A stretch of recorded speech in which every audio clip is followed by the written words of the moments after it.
unite. It's time to war, to fight the fight against the puppet masters pulling strings. We'll strip away the power, hear our piercing screams. Yeah, we won't be silenced anymore. Break free from the chains that they adore. Unrig in the game we rise. We'll bring reality from their lies. Unrig the game, unleash the fury.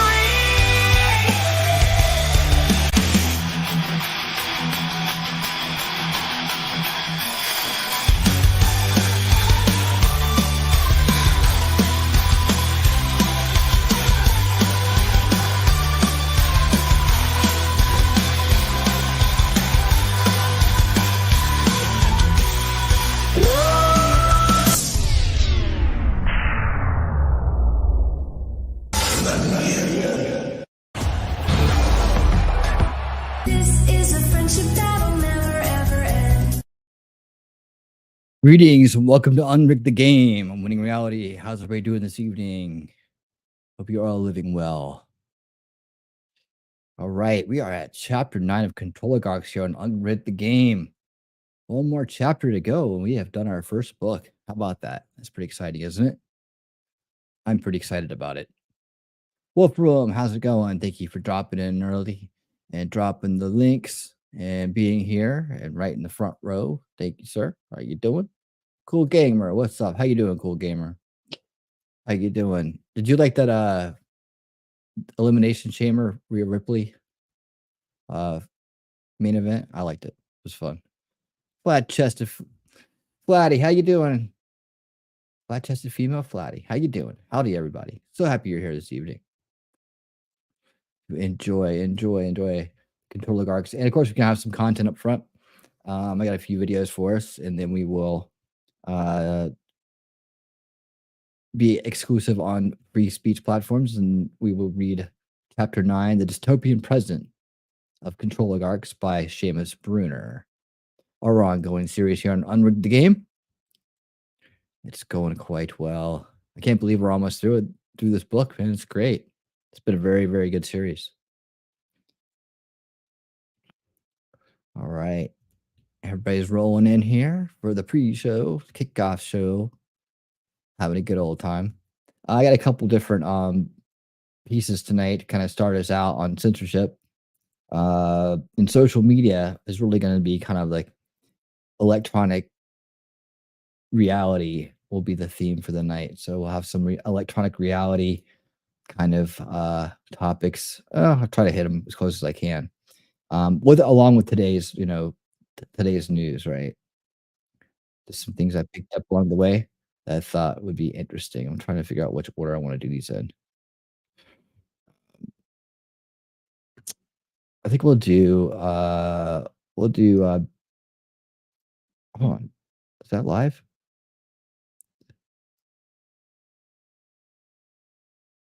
All right, so Trump is doing I'll probably say these for the end. Trump is doing a Super Tuesday preview special. So we're going to jump in on that right now. Exciting times. We will jump in on that and see what we can catch here. Where are you at? That's Silence of the Lambs. This is live. These Hannibal Lecter. Anybody know Hannibal Lecter? We don't want him in this country. And terrorists are coming in at numbers that we haven't seen in many, many decades. It's crazy what they're doing. Doesn't live from Mar-A-Lago. Oh yeah, let me thank the YouTube members while we're here. We're going to stop it. We're going to drill, baby, drill. We're going to get our prices down. And we're going to close up the border, and we're going to have a big deportation, and we're going to get bad people out of here because we can't have it. We just can't have it. No, this is not sustainable by any country ever at any time. There's never been anything like it. 3 years ago, we had the safest border, the best border in the history of our country by far. Like, there was never anything like it. When I ran in 2016, it was very much about the border, but that border was like a baby compared to this border. This border is a disaster. But I fixed the problem and fixed it so well I couldn't even talk about it in the 2020 election. And yet we got millions of more votes. We actually did much better. I hate to tell you, we did much better the second time than we did the first time. And we don't have to get into what happened, but we all know what happened. It was a rigged deal, a terrible thing, terrible thing. And now you look at from inflation to Ukraine and Russia, which would never have happened, to Israel being attacked. None of these things would have happened. It was inflation was caused by energy and by stupidity. You have Afghanistan. I think it was the most embarrassing moment in the history of our country, the way we left. Not that we were leaving. I was leaving, but we were going to get out with dignity and strength. We were going to have the equipment. We were going to keep. We gave them $85 billion worth of equipment. You see what happened. They killed 13 of our people, and 38, nobody ever mentions this, but 38 have been hurt so badly, you know, with the arms and the legs and just obliteration. It's so sad to see what's happened to our country. So we're going to turn it around, and we're going to do it faster than anybody can imagine. And we're going to make America great again. Yes, we are. Yes, we are. Again and again. It is. We've got 854 delegates are up for tomorrow. So if you were to clinch this early, this would have been on pace for what it was in 2020 when you didn't have anybody running against you, and you didn't have all these lawsuits against you. Yeah. How does that make you feel about a party if we've come together to get you this nomination by March 17th? It's been pretty amazing, actually, and it's a lot of love. There's more love now, and I think a big part of it is when I ran the last time, we had a good record. We had the best economy ever. We had all these fantastic things that had happened. We had the safest border ever. We had low energy prices. It's alive. Everything was going right. We were rebuilding our military, which I completed. We finished. We did everything right. It was amazing. And now we have something to compare what we're doing against. We didn't really last time because we were doing well. I said the border was in great shape. I couldn't even talk about the border. They'd say, sir, don't talk about the border. You fixed it. And nobody wants to hear it. You know, that's the sad part. When you do something well, nobody wants to talk about it. So I didn't talk about the border.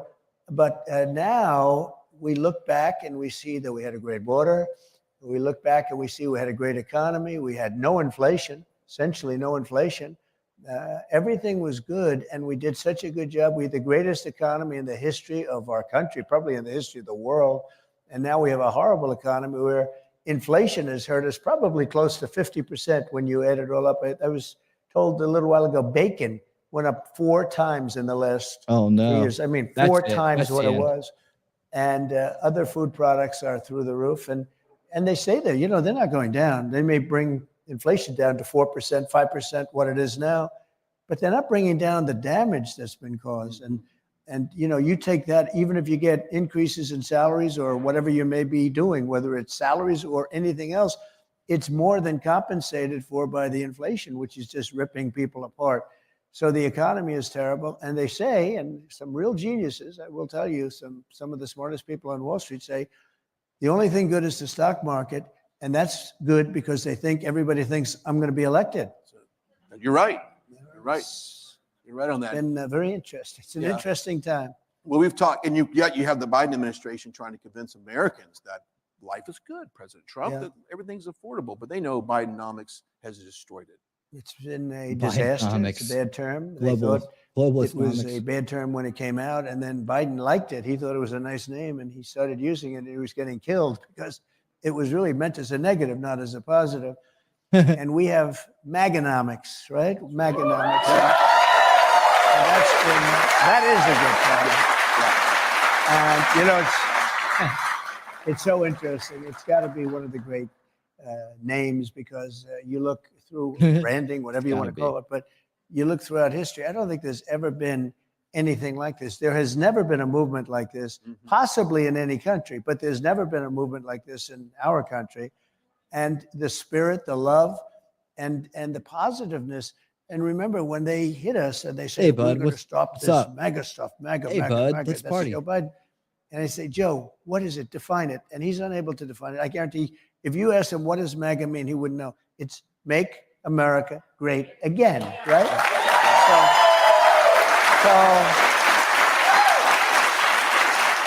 So it's been it's been a pretty amazing time. Really pretty amazing time. Let's talk about the polls. Now, polling is huge right now. Yeah. There's a lot of polls out that you're just absolutely destroying. We've never seen before. To, break every records right now so far. What's up, everybody joining in? Every player in the Republican Party has endorsed you at this point, which is huge. Now, why do you think you have such political strength right now? because I think we did a great job, and people are longing for that period of time that we had just a little while ago. Wasn't long, and the beauty is, I heard just coming up, I was hearing a telecast, and they said 8 months. I said, I've been using 9 and 10. Right. We're so close now. We're actually getting close. The one thing I will say is, and I say it in speeches, that if you took the 10 worst presidents in the history of our country and you added them up, they have not done the damage that Joe Biden's done in his presidency. It's a disaster. He's been a disaster. He's the worst president in history. He's the most corrupt president in history, most incompetent president in history. I don't know if he's going to make it to the starting gate, but if he does, he does. And if it's somebody else, it's somebody else. But there's never been anything like this. There's never been anything happening to our country. What they're doing is they're poisoning our country by allowing people to come in by the millions. I believe we have 15 million people now, and I think it could be close to 20 million by the time this whole horrible nightmare ends. And I hope so. We're going to have Hope to it's over solve soon. that problem. Hope it ends. We talked about this earlier about enthusiasm. And I often say that I think there's more enthusiasm this time around than it was in 2020. Now, President Trump, when you walk out to these rallies and you saw it in Greensboro, then you saw it in Roanoke just a couple of days ago. And do you Star sense City, more the Star City, enthusiasm from MAGA and the crowds and just the support that you get? Is it greater this time around? When you looked at North Carolina and Virginia this weekend, I tell you what, I've never been, and we've had rallies that are massive rallies. I've never seen love and excitement. Even this crowd, I just walked in, and I don't know if you caught it on air, but this crowd is a very nice crowd. This is a very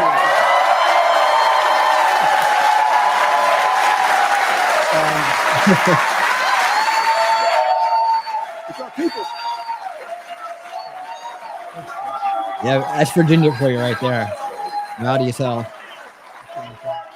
Thank you.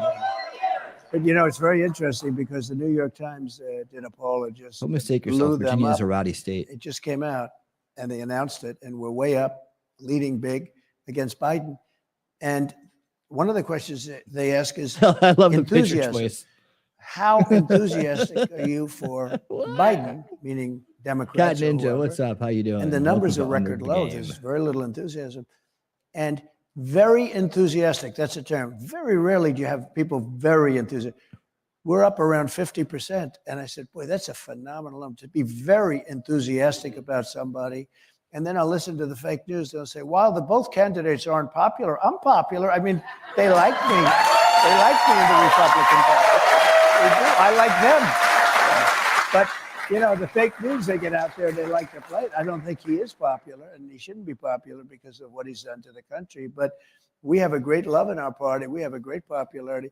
We had polls where I'm at 94, 95% approval rating in the Republican Party. Down over there on Rumble's side. I beat Ronald Reagan, who's at 86%. I mean, we're very popular in this party. This party is, and whether you call it MAGA or Common Sense or Trump or whatever it is, this party is very unified, surprisingly unified. It's pretty amazing. And that's why we're doing well. And to go to your original part of your question, I have never seen enthusiasm like this, including, so we ran in 2016 and we did great and we won. We ran in 2020, we did much better by almost 12 million votes. 12 million votes, that doesn't happen. Usually if somebody runs a second time, they get less.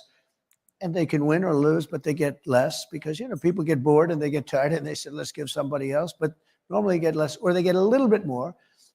President Obama got a lot less and he won a lot less. But rarely do you see it where you get massively more. And we have massively millions and millions and millions more votes than we had. So, than we had in 2016. Now, we were at 63 million. That was a lot in 2016. I was told that if you get the same by John McLaughlin, by Fabrizio, if you get the same number, 63 million, you can't lose. It's impossible to lose. We got millions more votes than that, and we lost just by a whisker, just by a whisker. No, it was a rigged election, and it's a disgrace, and we're not going to let it happen again. Well, one of the... Nice. I hope you knew that. I hope this won't just work. I hope you actually have a plan and people in place to do that. One of the biggest issues that they're polling is our border and how it's so wide open and all the drugs. That's true. So you were just in Texas a couple days Right. ago. We were down there covering that trip. It's not That is just the southern polling number border now, we one know. across the country. And I go to every single rally and I talk to hundreds, if not thousands, We need to of ice wall your in the north. supporters. And they tell me, and when I ask them, what is the number one issue with you? And they say, I want President Trump on day one to close the border. Yep. It's number one, and it's usually not number one. Even in 2016, it was 2 or 3, but it wasn't number one. It's just not like normally a number one issue, because people would think you have at least a semblance of a border. We have nothing. You know, we built 571 miles of wall, which was a great achievement, much more than I said. Then I ordered an extra 200 because as you fill it up, they start walking a little bit longer distances and go around. So we ordered 200 more. We had it. It was delivered. And Biden, we then had the crazy election, and Biden wouldn't put it up. They wouldn't. And I said, whoa, what's going on? They wouldn't put it up. And I said, for the first time, I actually said, I really think they want open borders. I couldn't believe it. Because who would want open borders? You know, where people are coming from, they couldn't have been parts mistaken unknown, for all that time. countries that you've never heard of, It's always languages intentional. that nobody in this country speaks. You know, we don't even have teachers of some of these languages. Who would think that? We have languages that are like from the planet Mars. Nobody, nobody knows how to, Martian. you know, speak it. And then these students, and I'm not blaming them, I'm saying they put the students in the place of our students, like in New York City. We have these wonderful students. They're going to school. All of a sudden, they no longer have a seat. They're no longer invited to the school. We're putting migrants in who don't speak the language. They have no idea what the teacher's saying. And we have children that are no longer going to school. They're throwing them out of the park. There's no more little leagues. There's no more sports. There's no more life in New York and so many of these cities. When you have 500,000 people just come down and invade your city, it is a very, very bad thing. And then many of these people are very dangerous people. When I see cops fist fighting, I'll hold this one. You know, I've seen cops over there. They get hit and they get shot and they get everything, and it's horrible. But I've never seen fist fights. Think of it. A fist fight where guys are fist fighting with cops in the street. And that's not as bad as being shot. You know what? In a certain way, it's really incredible because the nerve of these people. And if this happened in their country, they would be gone. They would be shot, and they'd be shot and gone within 2 minutes. They wouldn't allow this. But you saw what happened where 10 guys are beating up cops in the middle of the street, kicking them and punching them. Best idea ever. These are tough people, and they're not wanted by their country, and we don't want them either. We have to get them out. We have to get them out fast. It's migrant crime, and it's going to reach a level that nobody has ever thought of or seen before. It's not like this beautiful picture of people coming across the border. These are people from jails and rough places, and they're rough people, and they're not going to work here. We're going to have a level of crime. We have a crime wave already. They're now getting situated. They're starting to feel comfortable. And instead of being this wonderful, idyllic deal, they're fighters, and they're killers, and they're drug dealers, and lots of things. Bad things are happening, and we have to get them out. No country can sustain what we're going through. Yeah, I agree. All right, let's talk about the battleground state polling since the presidency is won state by state. Now, we checked with Real Clear polling averages yesterday, and here's what's going on right now in these key battleground states. Now, let's go with Arizona.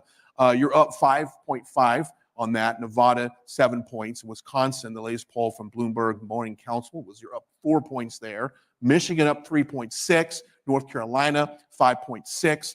Georgia up 6.5. These are big numbers. And you know what? You talked about this earlier. The inner city, people that might have been agnostic to voting, they see what the policies under the Biden administration is doing to them. Yep. And they're swinging over, and they're now saying, I'm going to vote for Donald J. Trump in this next election because they're tired of what's happening to them. So these polling numbers do not surprise me at all. You can see what the So we're getting the highest numbers ever but from African American, on election Hispanic American, Asian American. Women are looking good. You know, I kept hearing about women and suburban women. Suburban women. Some women here. Look, and they would you know what women want? They want security. They want safety. They don't want to have people pouring into our country. They don't want to have wars where their children are going out to wars. And think of it. You wouldn't have had Ukraine. I would bet that the numbers are going to be double or triple what you're seeing. I agree. That is, blow up those buildings and hear that nobody was injured. As massive, they have big buildings. as massive Yes, buildings are policies are tumbling not down to the effective. ground, hit by That's missiles. what I want to hear. You don't say 2 people were hurt, 2 people were slightly injured. No, a lot of people were killed. A lot of people in those buildings, and a lot of people were killed. The numbers are going to be much, much greater. And when you look at that, to think that would have never happened. I talked to Putin a lot. I had a very good relationship with him. You know, the press goes crazy when you say that, by the way. Oh, you should. It's a good thing to have a good relationship, not a bad. But he understood. He couldn't do the Ukraine thing. And it was the apple of his eye. He couldn't do it. But when I was out, and I think after he watched the disaster in Afghanistan, I think he said, these people are grossly incompetent. I really think without Afghanistan, maybe he wouldn't have done it. But he looked at that where we take the military out first. We have Americans still living there as hostages, probably. It was so handled so badly. We left $85 billion worth of equipment, the best military equipment in the world, because I bought it. You know, I'm the one. You know about it. No, I'm the one. I rebuilt the entire military. We had new, beautiful equipment, and they took a big chunk of it. It was one of the worst things. And when Putin and when President Xi of China looks at that and they see it, Kim Jong-un, when they look at it and they see that, they are emboldened, and that's a bad thing. Well, I think these strong polling numbers just indicate to everyone, plus the media and those naysayers out there and the people that are the Nikki Haley camp trying to encourage her to carry on. This says something, that the American people have faith in you and your policies, no one else. That can turn this country around. Well, I've watched, you know, a whole group. They started off with probably 15, and I watched it. You know, one would go, another one. Some were very impressive, like North Carolina. He was great, and North Dakota, great. We have so many great people. I'll tell you. Let's go to North Carolina. So, South Carolina, North Carolina. You had some people. They fight for me like you've never seen. North Dakota, you have Doug Burgum, the governor. Mm-hmm. He is so fantastic. He is so fantastic, and I'm looking forward to getting that vote. I want to see what it is. But you know, we have numbers that, if the projections are right, we're going to win by a lot. I just say to the people that are watching now, if you could go out and vote, because it's not Haley. She's not a problem. I think she's very negative for the party, but she's not a problem in terms of winning, because we're winning by a lot. The only place we expected to lose was D.C., because that's the swamp. That was It's a badge of honor to lose. No, that, we didn't do anything. We sort of said, leave that alone. That'll be a good. That'll be a good. It's a very interesting place. If I won it, I would have said that could be a problem, because you know, a lot of people would say, what's this all about? But we've won everything in record numbers, and tomorrow we could very well win every state in record numbers. That's what we're hoping for. But it's so. And we will be here for that. We will be back. It's so important, because we have to send a signal. You know, November 5th is going to be, I think, the most important day in the history of our country, because that's the election. And we're going to take our country back from these fascists and communists and the people that are running our country. And I'm not even sure that it is Biden. I think it's other people. It's not Biden, because he goes to sleep at 2 o'clock in the afternoon. And they have the best of all worlds, because they have a guy that probably isn't too active, but he's very active when it comes, though, to weaponization and trying to hurt a political opponent through using the FBI and the DOJ and all. And the people haven't stood for it. It's an amazing thing. Who would have thought this would have happened? It's never happened before. First of all, that's never happened before in this country. But it's never happened before when somebody would have that happen and your numbers would go up. Every time I get indicted, my numbers go higher and higher and higher, because the people understand it. They understand that. They really understand. This is live. Let's talk about a national polling. Yesterday, Forbes had to write breaking news headline that said, quote, Trump opens largest ever lead in New York Times polling. So you're polling huge in that. And of course, you're beating Biden 48-43. We talked about this earlier. It's much higher than that. This is almost greater numbers than you had in 2015, despite the lawsuits. Despite how the news is constantly attacking you, you still lead in these polls. The people get it. The people are very smart. The people get it. I've seen it. And the nice thing is I have a voice, whether it's through you or through others. I have a voice, and I'm able to explain it to people. It's weaponization, and it's very common in third world countries and banana republics. It's a very common thing, but we never had it in this country where they come out and on nothing, on nonsense. Look at Fani, Fani is F-A-N-I. She indicted me. She wanted to indict U.S. senators for doing nothing. Indicted me for doing nothing. And it was her and a boyfriend, and he got almost $1 million. He had no experience, no nothing. Knew him a long time ago. Then she said something to the effect, I don't know much about the gentleman. They had 2,000 phone calls. I said, I'm not sure I ever called the First Lady 2,000 times, and I've been with her for a long time. I think, and they have thousands of text messages, right? But she's not sure whether or not she knows him. The whole thing is a con job. You look at what's going on in Manhattan, where Hillary Clinton, think of it, Hillary Clinton's lawyer with a big law firm leaves the firm to go into the DA's office to prosecute me. Then he leaves the DA's office and he writes a book. He writes a book. Before anything was done, he's writing a book. I mean, how illegal is that? Or take deranged Jack Smith. He's a deranged person. And look at his record. He's been overturned by the U.S. Supreme Court unanimously. These people are bad people. They were set out to do a number on me, to damage me, so that Biden could beat me, because that's the only way he can beat anybody, because he's damaged. I mean, he's really damaged goods. And you know what he should do? They're all his prosecutors. They work for him, like Fani and her lover went to Washington and spent at least 2 days that they know of, 8-hour days in the White House counsel's office or the DOJ. So they were working on this a long time in conjunction with Joe Biden's White House.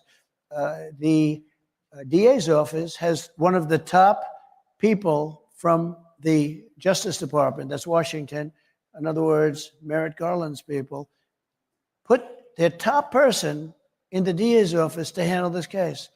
And it's a nonsense case. Every legal opinion I've read said it's not even a crime. It's not a crime. It's not this. It's not that. It should never be brought. Should have never been. None of these things should have been brought.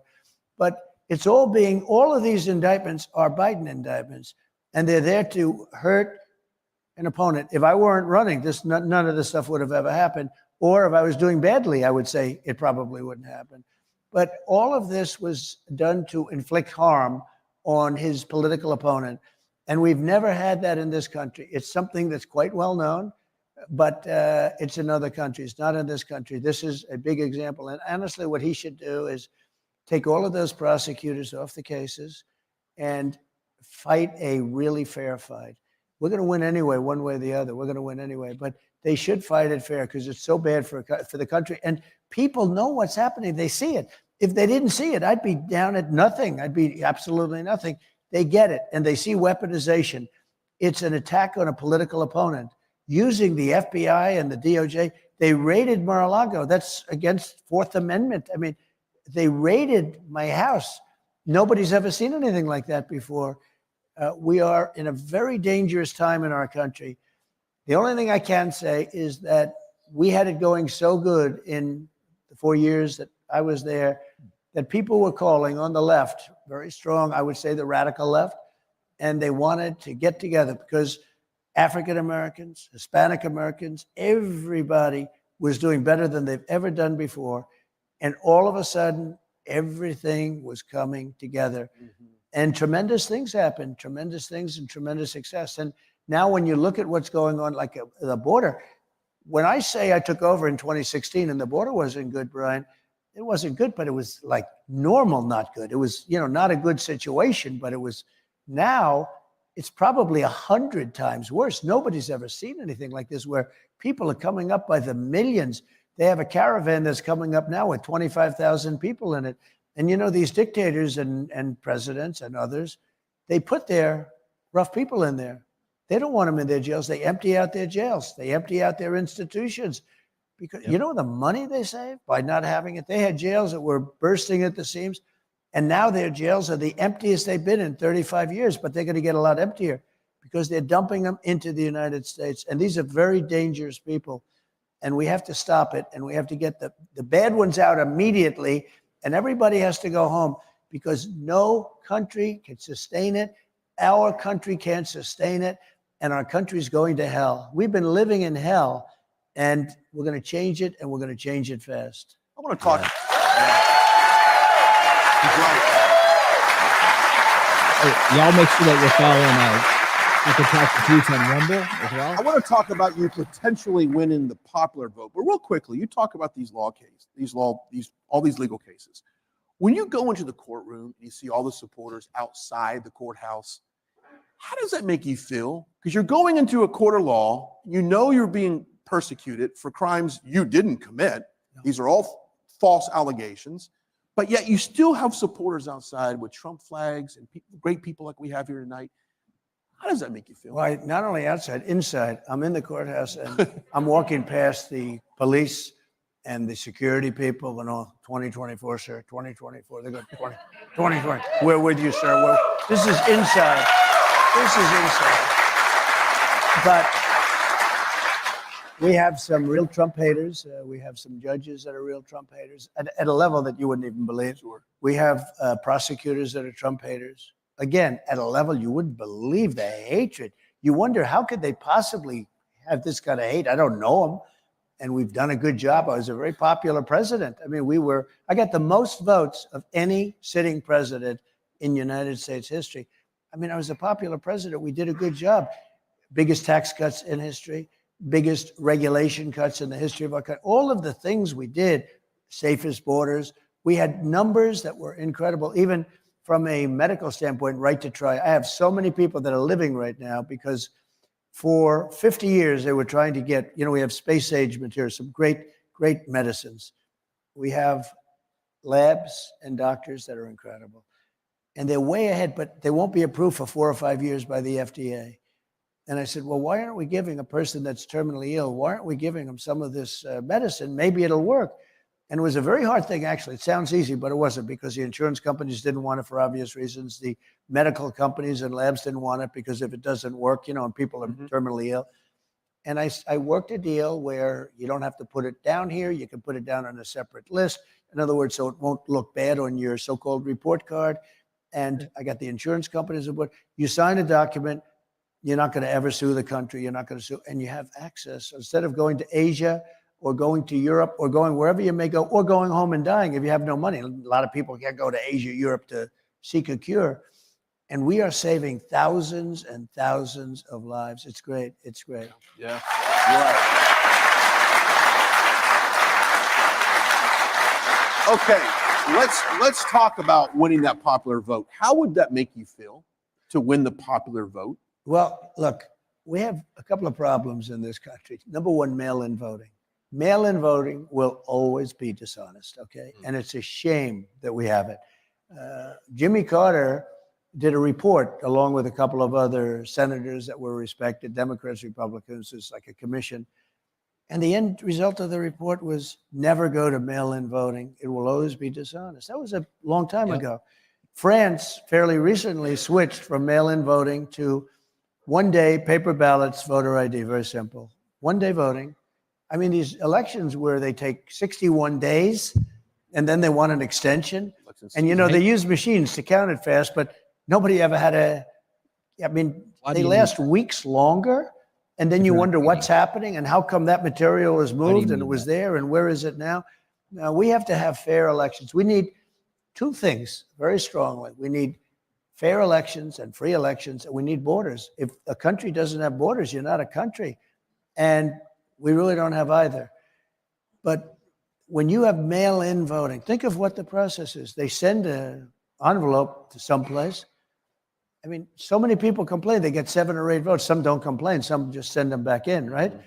But they get many votes. They get many ballots. And many of them sign them. They just keep signing them.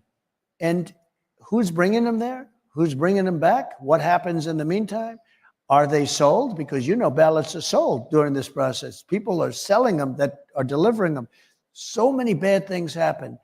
I think that, I went to California, had this massive crowd. I said, why would I lose California? Automatically, because you're a Republican. Why would I lose California? Look at this crowd. It's as big as we've ever had. Or New York. I think I'd do well in New York if we had everything was on the up and up. And by the way, we're putting a heavy move on New York because New York is not the same place. New York was unhappy 3 years ago, but New York is really unhappy now. Yeah. Well, and I think we can do Lee Zeldin. Yeah. Lee Zeldin did a good job. I think you're right. It's a lot worse now. Yeah. Well, let's getting back to the latest New York Times poll. Aside from your biggest lead ever in the national popular vote, is Biden is 25 points down from his 2020 numbers, with working class minority voters without college degrees.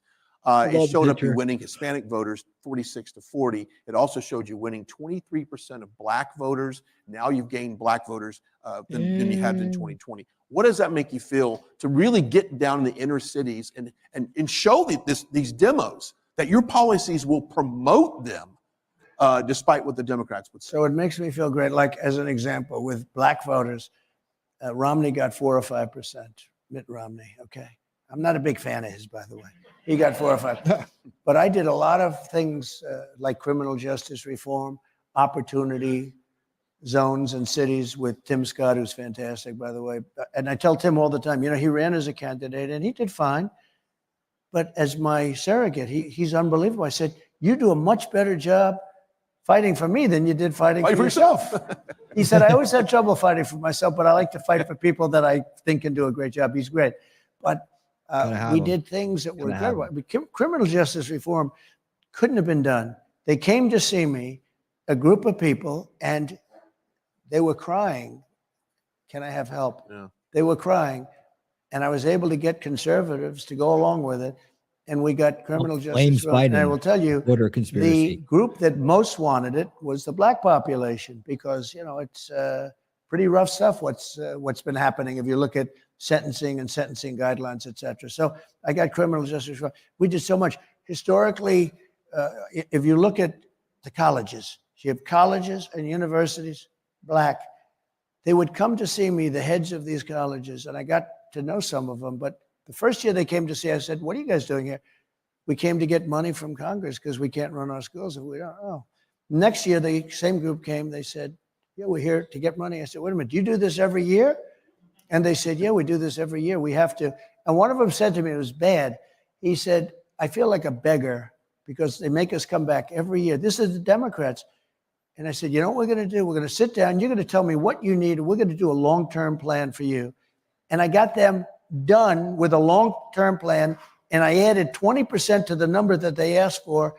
And they love me. I said, the only problem I'm going to have is I've gotten to like some of you guys, and I'll never see you again, probably. But you know what? I took care of them. And now you have your black colleges and universities are well-funded because of me. They were never going to get it. They were never going to get that. Yeah.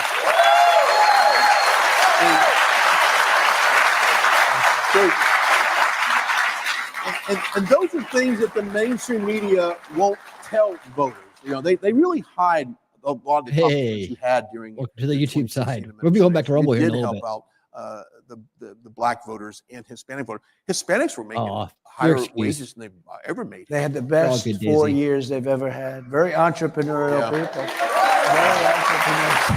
Yeah. But it's true. So they're amazing and very entrepreneurial. In fact, I don't even want to do business deals with these people. They're too good. But they had the best 4 years. A lot of small businesses, and they had the best 4 years they've ever had. So everybody did. Everybody did. Every group. So you feel like this time you're making some really good inroads. I do, and the big thing is we have to stop the cheating. I don't need votes. We have all the votes we need. We have to stop the cheating. Because I actually think we would win the popular vote if God came down and was your vote counter, where it would be honest. I think we win the popular vote. But they've cheated for years. Look, who can win with open borders, with high interest rates? You can't buy a home, with woke military. We defeated ISIS. We got rid of the worst terrorists in the world. We did things, and we had no wars. I got into no wars. Everybody said, I remember Hillary Clinton during a debate, she said, look at this man. He's going to cause wars. Look at his attitude. Look at his fresh mouth. I said, no, my fresh mouth is going to keep us out of wars. And that's what happened. Yeah. That's what happened. So we had no wars, but we defeated ISIS. Think of it. Yeah. We defeated ISIS in 4 weeks, and it was supposed to take 4 or 5 years. I went to Iraq, and I met with a lot of different generals, but one named Raisin Cain. I said, you're my kind of guy. If that's General Raisin Cain. We went in, we wiped them out, and we did it fast. We have I tell that story tonight because we have the greatest military in the world, but we have a lot of people that want to be politically correct, or they don't know what they're doing, or they're weak, or they're stupid. But we have the greatest military in the world. And don't worry about the woke that you hear, because it's just, they do want it. I got rid of a lot of people that taught woke. They were making $400,000 a year, $500,000. They were getting paid a fortune. I fired them all. But when Biden came back, he hired them back. But the military is tough, and they're not going woke. Yeah, they're not going woke.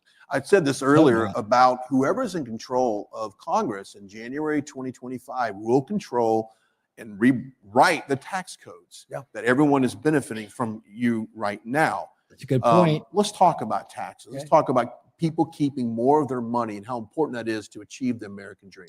So I'm very proud to say that I got the biggest tax cuts in the history of our country, bigger than Ronald Reagan tax cuts, which were very big, but substantially bigger.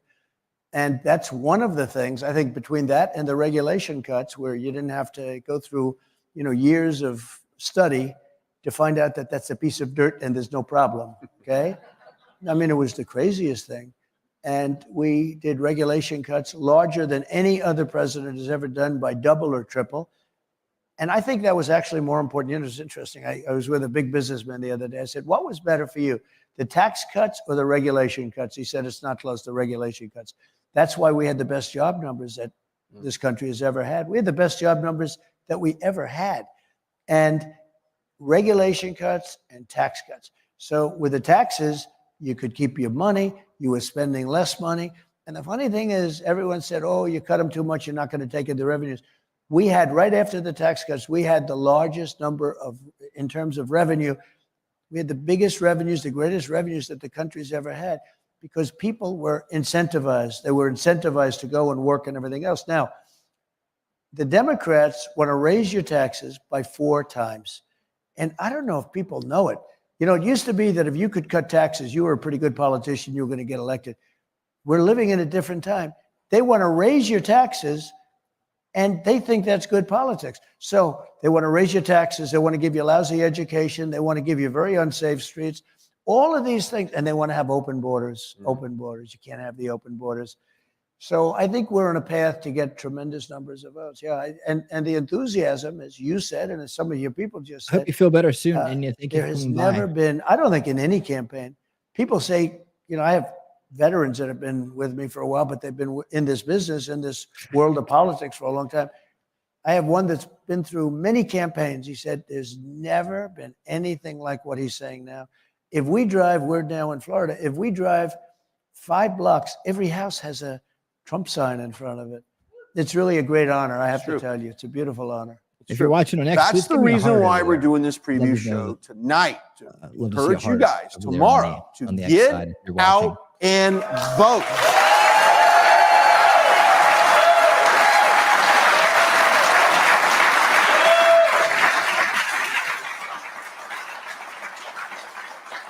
We can talk about all the accomplishments from President Trump. We can talk about the policies. We can talk about how he's going to make America great again. But guess what? If you don't vote tomorrow, you don't encourage your friends, family, people at church, your neighbors, your coworkers to do it, it simply will not happen. You say this during your rallies, and I love the sign. It says, too big to rig. Right.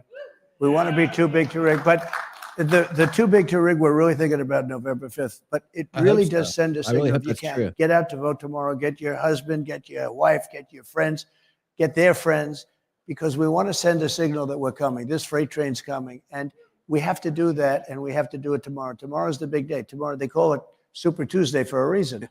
And I think it's going to be record-setting. I hope so. But that sends the signal, because what we're really doing is we're aiming at that November 5th date. And I said it at the beginning, and I'll say it now as we close up. It's going to be, I think, the most important date and day in the history of our country. We're going to take our country back. And if we don't win this next election, I think our country is finished. I really do. I think it's finished. Yeah. So we got to act like we're down, because the Democrats want to actually drag this out. So get out and vote. Have the mindset that you are down by 70. You're not up by 70. And Republicans can stop by. Those numbers don't matter. Big numbers, delivering big margins. It matters a game day. Out the rest of the company. Before you leave, I want to ask you about this Trump caucus captain hat you got here. It's a good-looking cap, isn't it? It is. In fact, Great looking. I wore one the other day. materials in the world. So this really comes out of Iowa because they did an incredible job. We went there. It was 40 degrees below zero, by the way. 40 degrees. And this was real cold. This was serious cold. Right. But the caucus captains were incredible. They got the people out. And we sort of do it with other places, even if it's not a caucus. It just works out well, right? Trump caucus captains. And what they've done was amazing in Iowa. And frankly, even though it wasn't a caucus, it was a primary. In New Hampshire, you look at, well, you spoke of Nikki Haley. We went to South Carolina where she was the governor, and we beat her in record numbers. It wasn't even a contest. And that tells you something. When somebody's not really very popular in a place that they were governor, that they ran for a pretty long period of time, but we won record numbers. What we're doing as leaders and leadership, we give this hat, and it's been sort of lucky. So I said, whether it's a caucus or a primary, let's use it anyway. It looks really good. I like that. All right, so as we wrap it up, the key takeaway here is get out and vote, and make sure you tell all your friends and family, because right now we have to do that. You can visit DonaldJTrump.com/Super Tuesday to find a location in your voting area. All of us here would like to say thank you for your time tonight. All right. A round of applause for the former and next president of the United States. USA fans coming in from the crowd. Pretty nice. Once again, that website, DonaldJTrump.com/Super Tuesday. The information for that is on your screen tomorrow. Super Tuesday, get out and vote, and let's take this Trump train down in November and get him back in the White House.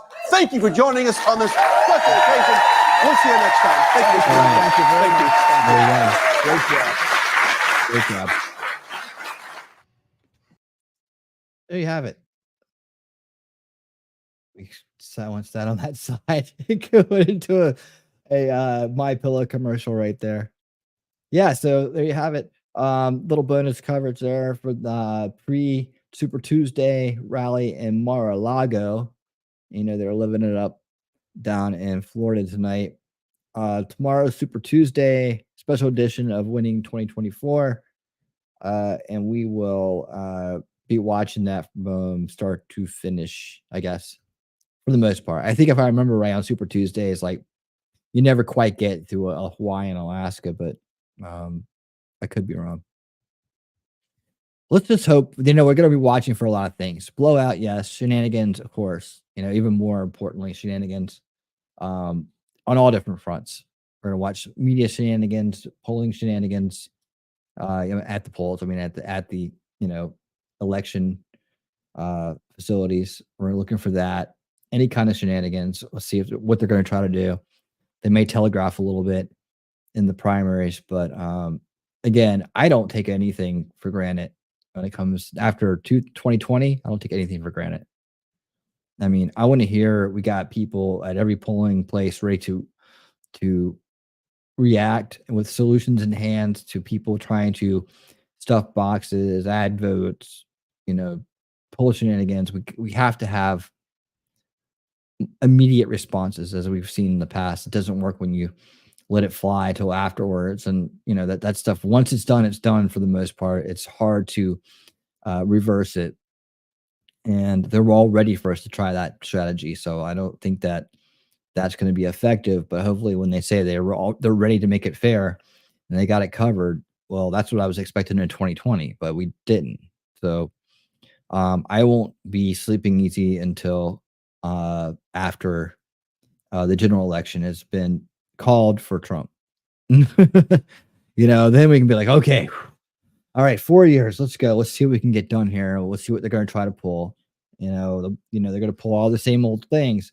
How many more things can they pull? Like, what haven't we seen yet? What disruption strategies have we not seen yet? What political dirty politics have we not seen yet from the establishment?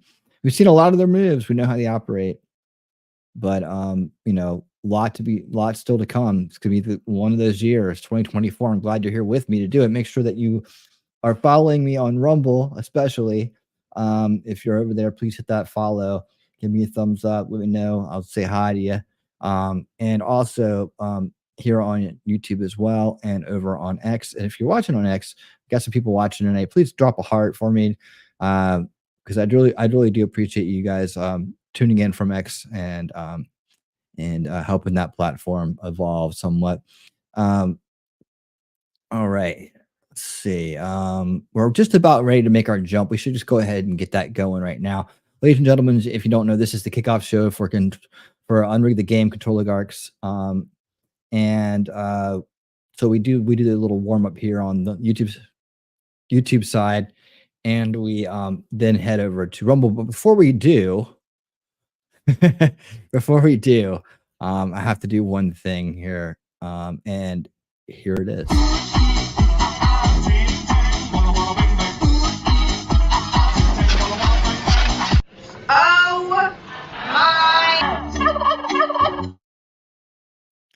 Talking trash and truth for $5 when Trump is done. I want to see boobies. Thank you. Please and thank you. And there they are in all their glory. Bonus. Yeah, there you go. All right. Ellie, I want you to commit right now to the anti-establishment, because there's only two sides. I want you to commit right now to the anti-establishment. That way you're anti-establishment is unaffiliated, but you're just affiliated. You're just in the anti-establishment. You see, you don't have to join a party to be in the anti-establishment. In fact, you can be from any party you want, as long as you stand against what the establishment stands for. You're in the anti-establishment. You see how that works? You see how that works? Yeah, that works real nice. But that's all there is out there. It's things that there's energy that goes towards the establishment, energy that goes towards replacing it, or removing it, or overriding it, countering it. And when we counter the establishment, we counter the Controligarchs. So let's go read about the Controligarchs right now. Ladies and gentlemen, thank you so much on YouTube for joining the kickoff show here tonight. The link is pinned in the chat and in the description. You can take your choice. You can come on and join us on Rumble or on X as we head over to the free speech platforms and bid the non-free speech platform adieu, if you would. So hang on tight, because here we go. See you later, YouTube. Man, everyone's tensed up for a Rumble.